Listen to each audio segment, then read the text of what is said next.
ہمارے ڈاکٹر طاہر القادری صاحب وہ قرآن کی آیت سے تصوف کو ثابت کرتے ہیں، جبکہ غامدی صاحب تصوف کو دین کا ایک متوازی دین قرار دیتے ہیں۔ تو آج کے دور میں جو جتنے بھی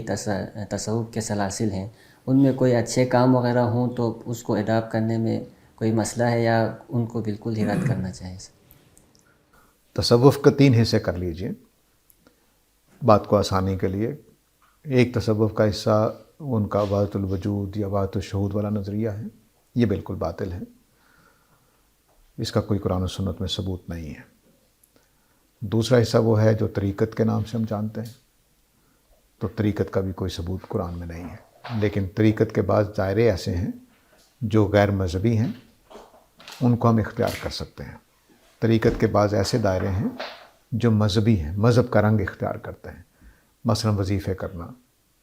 مثلا راتوں کو جاگ جاگ کر یہ کام کرنا ہے، یہ کوئی مذہبی رنگ اختیار کر، یہ بدعت بن جاتے ہیں۔ اس کی کوئی گنجائش اسلام میں نہیں ہے کہ آپ کوئی ایسی شریعت کے مقابل میں کوئی ایسی شریعت دیں یا شریعت کے ساتھ ساتھ کوئی ایسی شریعت دیں جس کا قرآن و سنت میں ثبوت نہ ہو۔ یہ 2 دائرے ہیں تصوف کے جو بالکل غلط ہیں ہمارے خیال کے مطابق۔ پہلا وحدت الوجود یا وحدت الشہود کا نظریہ، دوسرا شریعت کے طرح کی کوئی چیز آپ میتھڈالوجی میں اختیار کریں تو وہ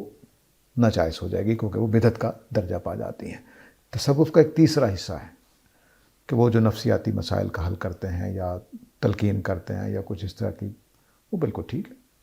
وہ تو اصل میں مسلمان عالم دین والی ذمہ داری ہے جو وہ ادا کر رہے ہیں، اس میں ہمیں کوئی اعتراض نہیں ہے۔ مثال کے طور پر بعض خانقاہیں، خود میرے والدین کے اندر پیری مریدی رہی ہے، تو پیر کے پاس آ کر مرید اپنے تسلی کچھ کرتے ہیں، اپنے غم دھو لیتے ہیں، اپنے کچھ مسائل کے حل کے لیے آ جاتے ہیں، وہ ٹھیک ہے، اس میں کوئی حرج نہیں ہے۔ تو آپ معلم بن کر بیٹھیں، کوئی حرج نہیں ہے، آپ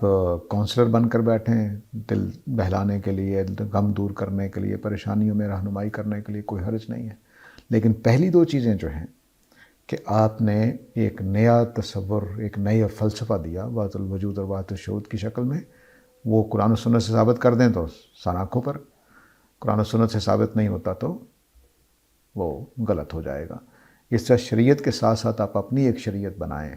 کہ بھئی ذکر کرنا ہے تو اس طرح سے کرنا ہے، وظیفے کرنے ہیں تو اس طرح سے کرنے ہیں، اتنی تعداد میں کرنے ہیں، اس طرح سے کرنے ہیں، مرشد کا اس طرح سے خیال کرنا ہے، فلاں چیز کا اس طرح سے خیال کرنا ہے۔ تو اب میں ایک اپنے عزیز، میرے بہت عزیز تھے وہ، تو ان کا میں آپ کو وظیفہ بتاتا ہوں کہ جو میں نے دیکھا ہے کہ وہ رات 12 بجے اٹھ جاتے تھے اور مغرب کی بجائے، یعنی قبلے کی طرف کرنے کے بجائے مشرق کی طرف منہ کر کے کھڑے ہو جاتے تھے، اور ساری رات وہ کچھ سنسکرت کے کلمات تھے جو پڑھتے رہتے تھے۔ ہم 10-11 بجے سو جاتے تھے، وہ 12 بجے اٹھ جاتے تھے، اور ساری رات وہ مشرق کی طرف منہ کر کے سورج طلوع ہونے تک وہ کچھ پڑھتے رہتے تھے۔ تو تھے مسلمان تھے، نماز بھی پڑھنے والے تھے، لیکن وہ اس طرح سے۔ تو اب یہ جو آپ نے وہ طریقہ تھا وہ چشتیہ سلسلے سے تھے، تو اب یہ جو آپ نے رات 12 بجے اٹھ کر مشرق کی طرف منہ کر کے جو کچھ پڑھا رہے تھے، کہاں سے آیا ہے،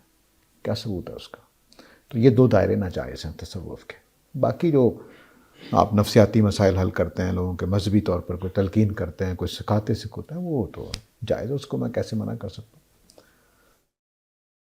تو اب آیت جو بھی آئے گی یا وحدت الشہود کو ثابت کرنے والی آئے گی یا طریقت کو ثابت کرنے آئے گی، اگر وہ اس کو ثابت نہیں کر رہی تو تصوف ثابت نہیں ہوتا۔